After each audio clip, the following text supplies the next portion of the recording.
Hey guys, welcome to School for Studies. In this video, I am going to talk about basic guidelines while writing an outline. So outline is very important part of your essay. So let us get right into the video. What is an outline? An outline is a general plan of what you will write in your essay. Outline is the skeleton of your essay. So making an outline can be compared to drawing plans to build a house. Outline आपके ऐसे का एक general plan है। इसमें आप ये बताते हैं कि आप अपने ऐसे के अंदर क्या डिस्कस करने चाह रहे हैं।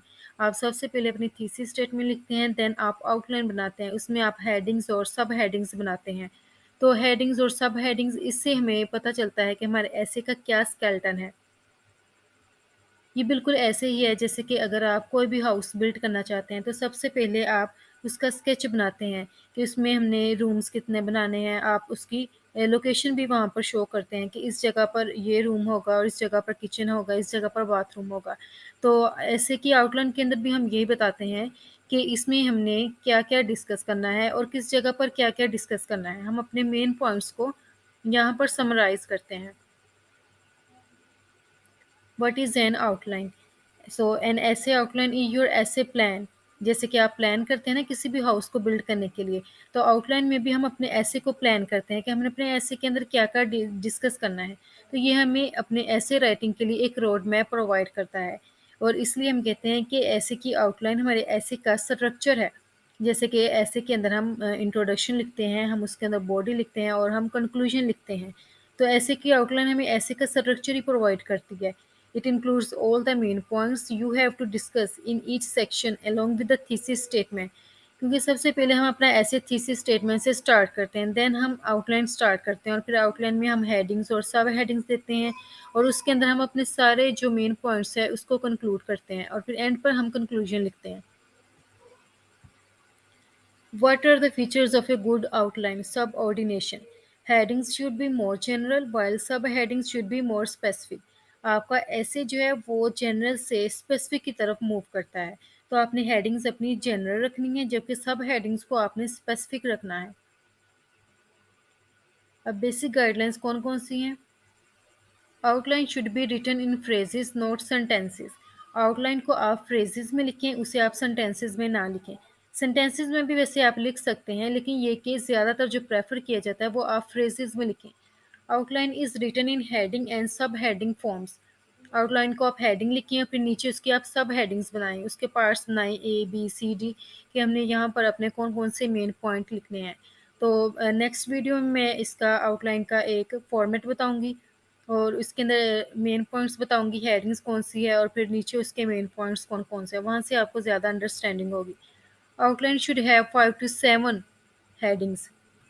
आउटलाइन के अंदर 5 to 7 हेडिंग्स होनी चाहिए, फिर हर हेडिंग के जो है कुछ सब पॉइंट्स, उसके कुछ सब हेडिंग्स होनी चाहिए। तो ये जो आप सब हेडिंग्स होती हैं ना, जैसे कि अगर आपने एक हेडिंग की 4 सब हेडिंग्स लिखी हैं, इसका मतलब ये है कि आपने उस हेडिंग के 4 पैराग्राफ्स लिखे हैं। Each heading and subheading should have minimum 3 to 4 words but not more than 10 to 12 words. तो ये बात भी आपको कीप इन माइंड जो है होनी चाहिए कि हर हेडिंग और सब हेडिंग के पास 3 से 4 वर्ड्स होने चाहिए और 10 से 12 जो है इससे ज़्यादा नहीं होनी चाहिए। यानी कि आपने इसको फ्रेजेस में लिखना है। सेंटेंसेस में भी लिख सकते हैं, लेकिन ज़्यादातर आपने सेंटेंसेस उसमें यूज़ नहीं करने। Outline should be written before writing the essay. बिल्कुल वही बात है कि आउटलाइन जो है ऐसे का स्ट्रक्चर प्रोवाइड करती है, एक रोड मैप प्रोवाइड करती है और ये हमारे ऐसे को प्लान करती है। इसलिए हमें इसे ऐसे लिखने से पहले आउटलाइन को लिखना चाहिए। ऐसे should follow the sequence of points in the outline. आपने आउटलाइन में जो जो पॉइंट्स लिखे हैं आपने ऐसे में भी बिल्कुल वैसे ही जाना है, उसी सीक्वेंस में जाना है। ये नहीं कि जो आपने आउटलाइन में पॉइंट्स जिन पॉइंट्स को लास्ट पर लिखा है और आप अपने ऐसे में उनको स्टार्ट पर लिखते हैं। नहीं, बिल्कुल आपने अपने आउटलाइन की सीक्वेंस को ही फॉलो करते हुए ऐसे लिखना स्टार्ट करना है। There is no concept of single word heading और सब हेडिंग्स। आप कभी भी सिंगल वर्ड की हेडिंग या सब हेडिंग्स नहीं देंगे। जैसे कि अगर मैं सिर्फ ये लिख दूं हेडिंग कोजेज, कोजेज आपने किसके लिखने हैं, ये आपने लिखना है। जैसे कि कोजेज ऑफ क्लाइमेट चेंज, तो आपने सिर्फ कोजेज नहीं लिखना, कोजेज ऑफ क्लाइमेट चेंज लिखना है। Do not include examples in outline. आप आउटलाइन में कभी भी एग्जाम्पल्स नहीं देते। आपने एग्जाम्पल्स लिखनी है तो आप अपने ऐसे में लिखें जब आप अपने पूरे टॉपिक को एक्सप्लेन कर रहे होते हैं। तो आउटलाइन में आप कभी भी एग्जाम्पल्स को इंक्लूड नहीं करते।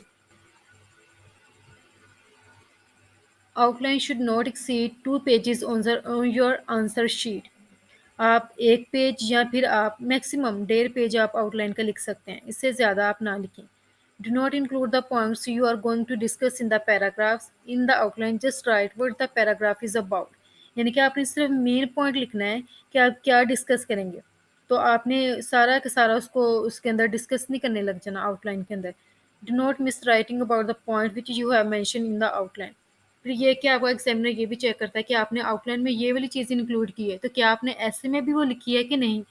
तो आपने ये भी देखना है कि आउटलाइन में अगर मैंने इस चीज़ के बारे में लिखा है, ये पॉइंट लिखा है, तो आपने उसको ऐसे के अंदर भी इंक्लूड करना है। इसके बाद है टाइप्स ऑफ आउटलाइंस। इसमें टॉपिक आउटलाइन है और एक होती है सेंटेंस आउटलाइन। टॉपिक आउटलाइन कौन सी है? इसमें आप हेडिंग्स लिखते हैं और वो भी ब्रीफ फ्रेजेस में। जैसे कि आप अपने आउटलाइन में लिखते हैं, तो वहाँ पर जो हम हेडिंग्स देते हैं तो वो ब्रीफ फ्रेजेस होती हैं। लेकिन जब आप उन हेडिंग्स का पैराग्राफ बनाने जाते हैं, जब आप अपना ऐसे लिख रहे होते हैं, तो वहाँ पर जो हेडिंग्स हैं उसको आपने मुकम्मल तौर पर खोल के लिखना होता है, उसका एक कंप्लीट सेंटेंस बनाना होता है, तो वो होती है हमारे सेंटेंस की outline.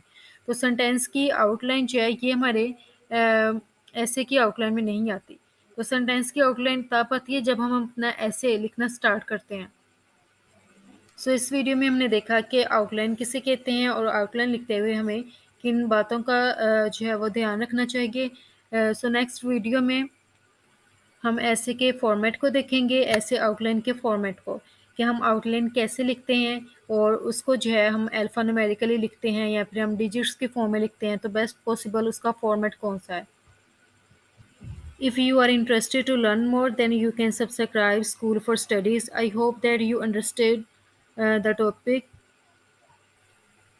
If you still have any doubt, then comment down below and we will respond as soon as possible. So thanks for watching. So don't forget to learn about how to write an outline in the next video. Watch and subscribe School for Studies.